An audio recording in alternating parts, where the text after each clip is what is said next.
So it looks like we have a really great plan in place, getting those notifications out to make sure that we send one message out through the Sheriff's Department, that we work in close contact with the CAL FIRE PIO who's assigned to this incident, so that one message goes out to everybody about the dangers of this canyon incident. There's no confusion in the community as they're evacuating away from the danger of this canyon incident. So to have a greater understanding of unified command, it starts with the first incident commander coming on scene and taking command and control of the initial fire response, establishing an anchor point, establishing divisions, making sure that communications are happening between the incident commander, the person who's in charge of the boots on the ground, the person who's in charge of the assets in the air to lay retardant down, and that incident commander will be having a coordinated attack on the fire through that. And then when the next incoming chief officer arrives, if it happens to be a tribal chief officer, that chief officer joins in the firefight in unified command. And then when the CAL FIRE team arrives to the incident command post, we all brief each other on what's happened, what we believe is going to happen. We unify command, and then we go in that unified command, we have one incident commander, and that's unity of command. One incident commander takes charge, and then the rest of the chief officers support that incident commander to make sure that that incident commander has every asset at his or her disposal to make sure that we maintain the mission of 10 acres or less, that the air assets are being communicated with and they're doing what they're supposed to do, and that the boots on the ground in those divisions who are fighting the fire, doing that hard, hot work, have somebody to talk to, especially if a mayday occurs or if an emergency occurs, so that we have the ability to communicate with them and talk with them if they get in harm's way.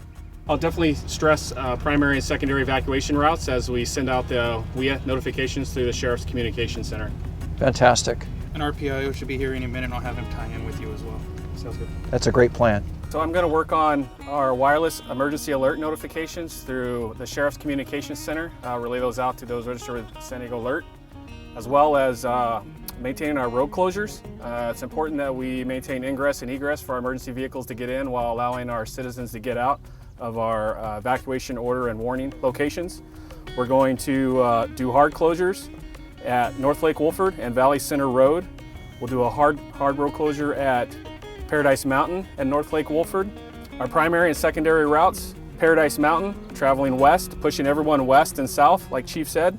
West on Paradise Mountain Road to Lake Wolford, and then north or south, ideally on Lake Wolford. Secondary route, if they have to continue, we don't want any large trucks. We want to keep this open as much as we can for capacity, limited capacity on the secondary route if they were to continue on Woods Valley westbound out to Valley Center Road. Keep all of our traffic as much as we can on our primary routes. Again, that's on westbound Paradise Mountain Road to Lake Wolford. We do have one secondary route that's going to be from Lake Wolford west across Woods Valley. Ideally, we want to keep that as limited as possible.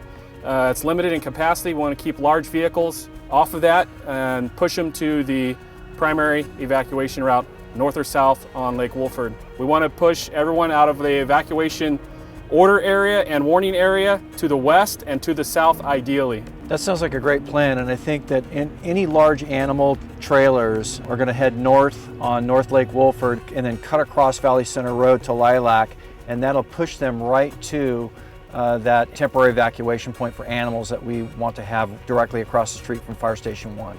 Sounds good, Chief. I'll relay that information to California Highway Patrol as well as County Roads, who's going to be assisting us on those road closures. We'll make sure that the Valley Center disaster animal response team to work in coordination with County Animal Control so that those animals get taken care of in that large lot across the street from Valley Center Fire Station 1, that fenced area. Thanks for the insight, Chief. We want to maintain good, solid ingress and egress for our emergency vehicles while allowing our citizens to get out safely. I think we have a great plan. I'm going to go ahead and notify the Sheriff's Communications Center of everything that we've discussed. I'm also going to activate deputies in the field to begin evacuations of those areas that we've deemed for evacuation order near the canyon fire. Fantastic. I have a mission for you deputies. You'll be a two-man team. We're going to start evacuation orders on multiple public safety grids, but we're going to start immediate evacuation orders near the origin of the fire, the canyon fire. We are going to start evacuations in Public Safety Grid 6236 on Elizabeth Drive near Paradise Mountain. We're going to do house-to-house evacuations westbound on Paradise Mountain Road out to North Lake Wolford, where ideally they will go either north or south on Lake Wolford. Do you guys understand that? Yes, sir. I want to notify both of you that the temporary evacuation point is going to be Orange Glen High School on East Valley Parkway. Should citizens ask, direct them there. Again, that's the TEP. We're going to move everyone westbound down Paradise Mountain Road. Again, ideally south or north on North Lake Wolford. If they don't have large animals, they can go south on Lake Wolford down to East Valley Parkway and down to Orange Glen High School. If they have large animals, you can push them over north on Lake Wolford, west on Valley Center Road, over towards the field across from Valley Center Fire Station 1.